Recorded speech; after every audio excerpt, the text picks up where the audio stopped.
I opened my mouth to give feedback. And that's how the fight started. Giving feedback is not giving a piece of your mind. How do you give feedback or feed forward that is helpful, improves how we communicate and do things, and is kind? I'm Karen. And I am Nuala, and we are the Safety Collaborators. Our mission is to help people have better conversations and change the way they think about safety.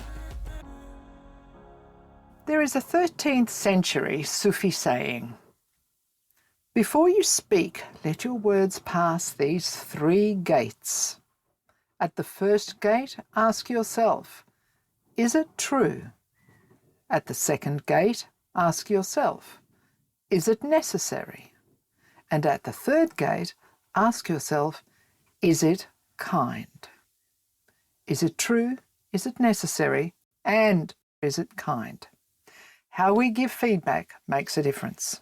I was introduced to feedback or how to give feedback more positively many years ago.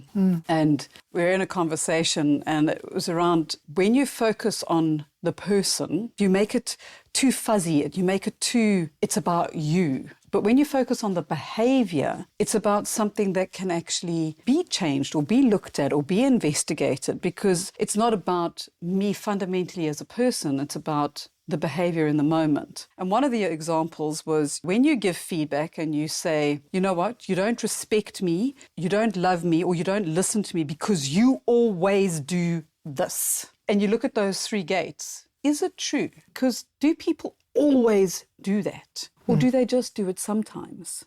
Is it necessary? Is this a once-off thing that maybe you're just having a really bad day and it just hit the cherry on the top? It was a stick that broke the camel's back. And is it kind? Is it helpful? Is it something that someone can do to change? So how do you reframe that? So instead of where you always or you don't love me because, it's like when you arrive late at meetings, it makes everyone in the room feel quite disrespected. So what would be really helpful is if you could start getting into the habit of arriving a little bit earlier so that we can all start on time and we're not waiting for you. Quite different to you're always late and you don't give a damn about the team. I think there's something else to add into that, because to some degree what you've just said, absolutely. And depending on the situation, it could be that maybe we need to have another conversation with that person as well around what's the underlying cause? Why is it that you're late? And it triggers a very distant memory of a story around the assumptions that we make around how we communicate and therefore give feedback. And it was something around, we don't always know what's going on in other people's lives. And as much as we sometimes have to say, well, right, we're in a work setting, these are the expectations, how do we give the best feedback, the right feedback for that situation? But there may be also an opportunity for you to have a conversation with that person offline in a different situation and find out why is it that you're always late to this meeting? What's underlying here? Yeah. And it may very well be nothing. Some people are going to be late to their grave. Exactly. That's just the way they are. And then you have other people who are, and I'm going down a tangent here about being late, probably because I'm one of those. But anyway, it could be other people who are sitting there saying, if you're 5 minutes early, you're too late. Yeah. So somewhere it's about also, I think what I'm trying to say is that we've got to have a conversation around what else is involved here, and particularly when we're thinking about high-risk industries and if we're giving conversations in that space. 2 other things popped up while you were talking, and that was, and I'll come back to the story as it comes back to me. While you think about that, the quote that I think you were referencing was Robin Williams. Everyone you meet is fighting a battle you know nothing about. Be kind, always. It wasn't that, but I like it. It was a story about a guy that was sitting on a train, and this person was sitting next to a father of 3 children. And these 3 children were running all over the place. They were creating complete chaos. And of course, that person that's sitting there trying to mind their own business is thinking to themselves, God, can't you control your children? What's the matter with you? What the hell is going on here? That type of thing, which we've probably all been guilty of at some point in time. Until all of a sudden the conversation opened up and he had enough, this person had enough and sort of said, hey, I've noticed that your children are running all over the place. So this is trying to give some information to somebody, if you like. I don't know if it's feedback, but it's tough. And the father sat there and just put his head in his hands and said, "You're right. They're out of control. They're running everywhere. We've just come from the funeral. Their mother's just passed away, and I just don't know what to do." Sure, that's going to make me cry. Wow. Then, of course, the conversation changed completely from "your kids are rampant, crazy people. And unruly. This is my feedback to you. Control yourself and them," to "how do I care? How do I be kind? Was it true what I was saying?" It wasn't. Yes. All right. Well, the kids may have been running around unruly. Yes. They may have been, but so we have to look for the evidence of things as well. And Was it necessary? Yeah. In the circumstance of you just think someone's being a bad parent? No. not necessarily. Reframe that to they've just lost their mother.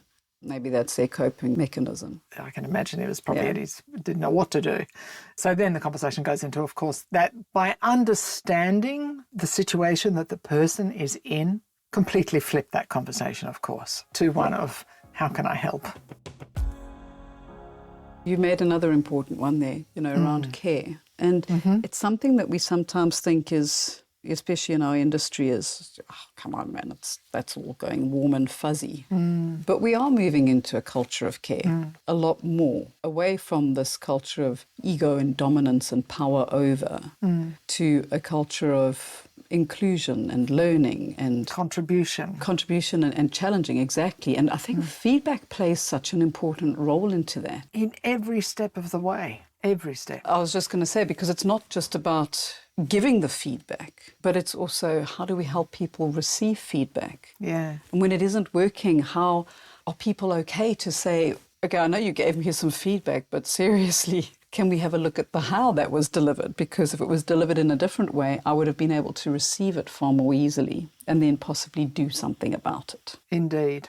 Something you said earlier was around often when we give people feedback, just in generally speaking, it's often because I being any one of us, thinks that it's necessary, that that person requires this otherwise to move forward. And what I was trying to get to is if giving feedback in that moment, for the sake of what? Is it really necessary? Which comes back to that lovely the Sufi saying, right? Or the gates, the three gates. For the sake of what is a really good question. And maybe as you're the person giving that feedback, it's worth taking that breath and saying, okay, for the sake of what am I going to provide this feedback? And the second question is for whose benefit? And for whose benefit, indeed. And it is about the behaviour. It's about the pen. It isn't about the person using the pen. I totally get that. It's around going back to, like, I could say, I really don't like the colour of your eyes. It's feedback. Is it helpful? Is there anything that can be done to change it? Is it necessary? Is it kind? Is it necessary? No. No. So my mother always used to say to us as children, never miss a good opportunity to shut your mouth. Yeah. I'm thinking about our previous episode, where we talked about listening. I think that plays a role here as well. Listen first. Maybe 2 ears and 1 mouth. Use them in that order is a good rule of thumb in any of these situations. So even when we're giving or receiving feedback, which is another one, how do we receive feedback? Say you want to have a safety conversation with somebody and you want to literally interrupt what they're doing, once you determine whether it's safe to do so or it's safe for them or is it critical danger or not, etc. And I used to, in workshops for a long time, I would say to people, I said, as much as, and it doesn't even matter if it's going to be good feedback or not, funny enough, when you're interrupted, we as human beings do generally automatically get defensive. We do. We're just like, why are you disturbing me? What's this about? What is this? And particularly if we're talking about safety, then it's generally defensive. Of course, I know what I'm doing. Yeah, it's my job. What would you know? I used to say to people, practice the art of saying thank you, irrespective of how you feel. But just, even as you react, even if it's through gritted teeth, say thank you. They're going to think you're weird. But in that instant, I used to get people to actually stand there and just stand up now and just say thank you. Because it immediately kind of triggers the good hormones in the system. It's because it's positive. And it makes it easier to then receive the feedback. And I'm going to have to listen to my own advice here because I'm really rubbish at getting feedback. But yeah. And both. You know, how many people find it really awkward and embarrassing to receive feedback that's positive? Absolutely. It's not just about, and feedback has so many different avenues and gambits to it. So we do have feedback where it's constructive or it's improvement or it's a different way of doing things. But we also have feedback that is positive and rewarding the behaviours we want to see. Because when people know that what they're doing is what we want to see, then generally that's kind of where they'll be going to do more of it, because I've been recognised. It's like, Yeah. cool. But it can be just as uncomfortable, and especially when you're not used to giving or receiving feedback. Most definitely. And we go back to what we spoke about last week, interpretation. So you may be giving me feedback and thinking you're doing this amazing compliment, and my interpretation is going immediately like, oh my gosh, what have I done wrong? You know, why are you stopping me? What's happening here? I'm just doing my job. Exactly. And one of the other tips that I was given that I also forget to practice on a regular basis is, you know, asking for permission to share your feedback. Hey, I've got something I'd like to share with you. Is now a good time? Can we have a short conversation? Exactly. Is now a good time? Those kind of things. And opening the space that I'm not coming in here as the boss or the expert or the teacher, whatever it is, but I'm actually coming in here because I'd like to open an engaging conversation, that it goes two ways, not just I'm dumping on you. I keep thinking of the classic feedback. Somebody gives, you know, and women are generally pretty bad at this, actually. Oh, that looks nice on you. Oh, it's nothing. It's just something you threw on, you know. Why? What was wrong with what I wore yesterday? You know, exactly. And then we wonder why no one gives us another compliment, right? Anyway. Sometimes we do get feedback that can sting a little bit. And definitely. It's one of those things where you go, well, what do you do with that? And like you said earlier, Kaz, so often you will become defensive. No, I don't. Or I wasn't doing it like that. Or how could you say that? Usually there's a reason. Yeah, and often it's because there may be some element of truth in there that I really don't want to face right now. Agree, yeah. And being able to take that conversation further does take a huge amount of trust. And we have had some very direct conversations where we've given each other some quite hard feedback. And I'm grateful I have a few friends who we can do that and say, right, here's the feedback. And you can see kind of like the flush starting on the neck and moving up. And it's like, all right, let's all take a deep breath. This is going one of two ways. The fight's about to start, or we're going to have a conversation. And one of the things I've learned around that is to, as hard as it is, kind of like take that deep breath and go, okay, could you tell me a little bit more about that? When have you seen that yourself? And that brings it back to the is it true? Because if somebody's sharing quite hard feedback and it's via the rumour mill, I'm not interested. I'm really not. But if you can say to me, you know what, I've seen this in this interaction when you were doing that, it's kind of like, okay, let me think about that for a little while and decide what I want to do with that information. If you want to reach out to us, use the hashtag Conversations That Matter and we'll pick it up on the socials. Or look out for us on LinkedIn, Karen O.R.J.I, me, Nuala Gage, or our company, Safety Collaborations. Now back to this week's show. I think it comes back to also being sure that we are talking about the behaviour or the situation or the event rather than the individuals. You. Right? Rather than you.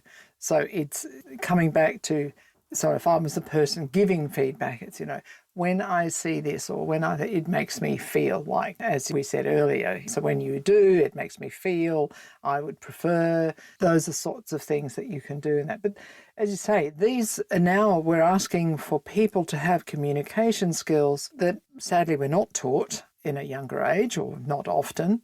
And so, of course, it becomes more complicated as we get older and get more insecurities. But also we've got to be careful that we aren't giving feedback based on our own world view.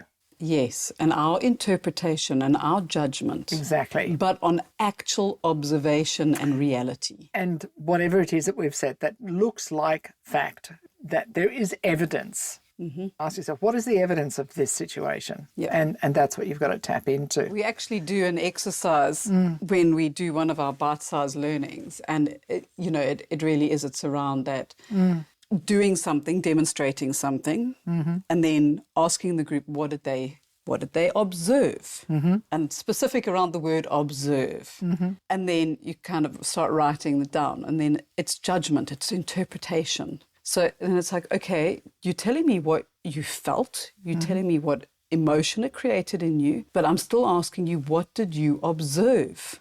Okay, take it back a level, back to what was the reality, right? You observed me walking through the door. You observed me speaking to someone.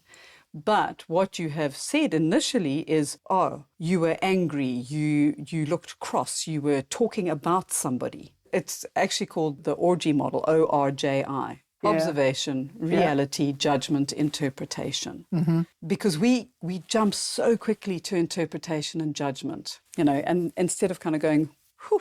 Yeah, I didn't slam the door, the wind did. Well, slamming is your interpretation and judgment. Exactly, that's what I mean. The reality is that an observation is that the door was closed. Exactly. But going back to when we receive that feedback, so when we receive something that stings, okay, so now let's say I've taken that breath and I've gone, give me some concrete examples here and let me have some time to reflect on this. And it's not time to self-judge or berate or overplay the scene 10 million times in our heads. It really is around, do I find that this is something that has a basis of evidence in it and it would be helpful for me to change and I want to use it? Or do I lose it and let it go? Because I have that choice, lose it or use it. And if I lose it, then let it go. Don't go and play back on it 10 million times because then maybe there is truth in it that you're really not able to kind of face in that moment. Good point. But if you're going to use it,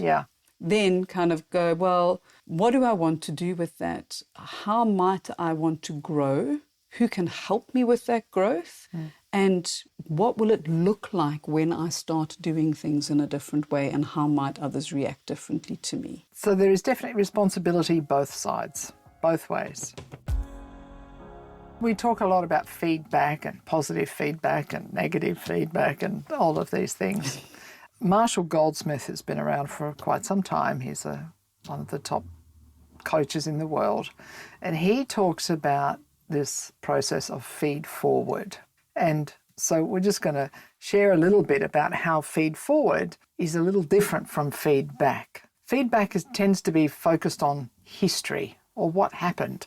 Sometimes that's useful, but most of the time it probably isn't, because we're generally trying to improve a situation or, be safer or be more conversational or be more caring. So it's really more about how do we move forward?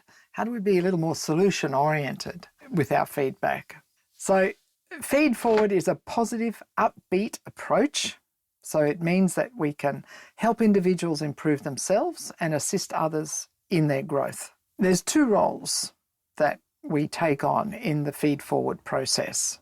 One, we want to learn as much as we can, and then we can help as much as we can. So the two rules are, rule number one, avoid giving feedback about the past. Dwelling on the past is unproductive since it cannot be changed.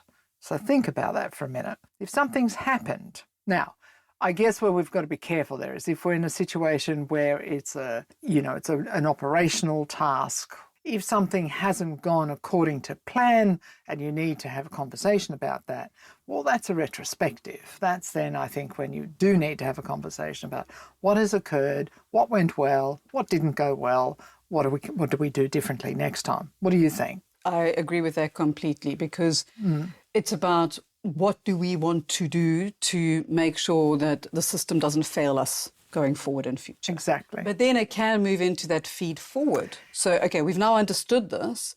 Now as a team, let's go into feed forward. Into the future. Exactly. Let it go. I sound like Elsa from Frozen today. Let it go. Let it go. So- let it go. Yep. And then go into rule number 2, Yeah. which is the more challenging one, which is refraining from judging or critiquing ideas.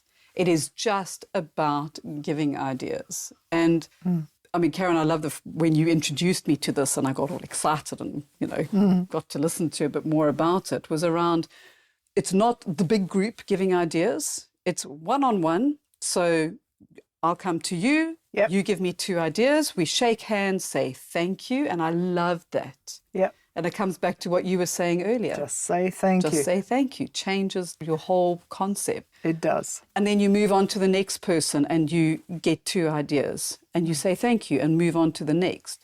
So at the end of it, you've generated a whole lot of ideas without judgment, without digging into the past. Yeah. What was the example he gave? He's like, and then we talk too much. So I give you my idea and I'll spend 45 minutes telling you about my idea, and then I'll give you my next idea. And by the time I'm finished with you, all you remember is the shit idea. You don't remember the 2 good ones from the beginning. That's right. I thought that was brilliant. Yeah. So it's true. it is. We just constantly here's another one, here's another one. This leads into something else a little bit as well about, this concept of brainstorming. But, I think that's why I think this is a really useful process. If you're getting into a room and you think, let's get everybody together to brainstorm ideas, don't do that. Better off going into individuals and getting the idea and then putting it together. But yeah.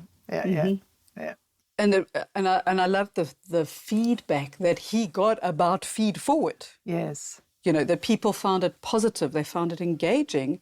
And imagine, I loved it, what he said, getting feedback and finding it fun. I'd like to ask anybody out there, when did you last get feedback that you thought was fun? Something to think about. Or give feedback that you think was fun. Any of these things are ideas, these are gifts. Express your gratitude to them. If you're the one receiving feedback, say thank you. If you're the one giving feedback, be focused on what you want to resolve or to encourage new behaviours maybe, or get repeat behaviours. And you can also say thank you for listening to the feedback, or thank you for receiving the gift.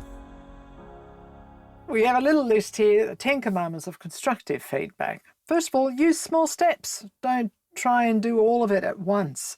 It's okay to drip feed it, or to, even for yourself to practice. I'm going to try this piece of feedback, changing the way I give feedback. Just take one small piece at a time. And that might be for you taking a deep breath every time you go into a conversation like that, because this is not a comfortable space for most people. Yeah. No. And just on that one, before we move on to the next, is on the small steps, is give small doses of feedback. As well. Don't go in with a eulogy. No. Go in with a sentence. Yeah. I love that. Yep, very good. Make it timely, particularly if it's feedback where, we're talking now a bit more about feedback, if you like, if there's something that you need to have a conversation about. If you're a leader and you need to have a little bit of performance conversation around something, if it's a safety conversation, any of these situations, do it as close as possible to the time that you see it and observe the situation. So right here, right now, as is practical. Even in a friendship. Oh, absolutely. Well, Yes. Indeed. When we don't have that critical conversation with our dear ones, which are often the more difficult to have, it could mean that you haven't spoken for some time, right? And you don't want to see that really. So, yeah. So I guess that leads into the focus on specific performances or behaviours, not the individual themselves. Yes. Because it's emotional. And this is more about conflict, but if you're feeling really emotional or angry or frustrated or whatever, maybe wait till you calm that down before you go to give feedback or feed forward, whichever the case may be. And that next one for me is so important, is no personal put-downs. It's not about feedback should never be about breaking someone. No. It should always be about growth and about building someone. They may not always like that feedback, and we may not. And if they don't use it, that's their choice. That's their choice. But I would hazard a guess that most of us that get some feedback from time to time, we might be a bit dismissive in the first few seconds and maybe the first hour, and then we come back a little bit later and we go, you know, when you said that earlier, it sort of hit a nerve. But yeah, you're probably right. Let's talk about that. Yeah. So that's me as the person receiving feedback, but also there's responsibility when they're giving it. So there's responsibility both ways. I guess that's, is it usable?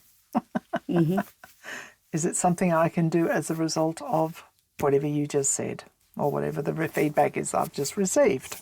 And be clear and precise. Do not add your interpretations. Talk about what you've actually observed, which, you know, you spoke about a bit earlier.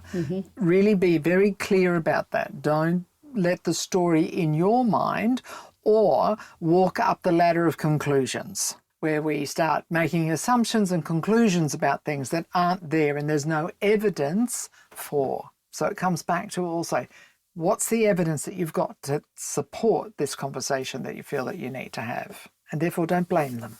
Don't blame. This is not a blame game. And if you want to develop a culture of care, you want to move away from the blame game. People make mistakes. We're human. And it's very seldom that we make a mistake on purpose, because we believe in that moment we are making the best decision to do what we need to do. Exactly. So don't blame me for mentioning this point earlier because I forgot that it came later. Avoid overload. Don't put in too many points at once.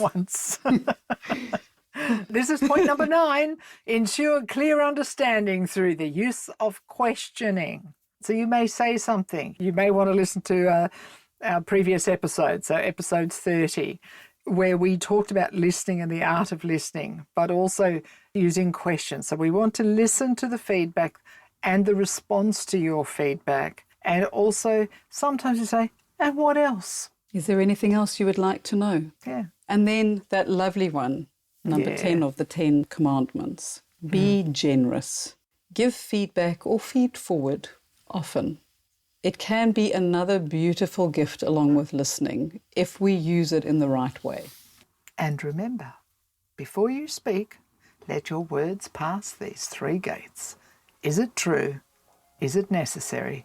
Is it kind?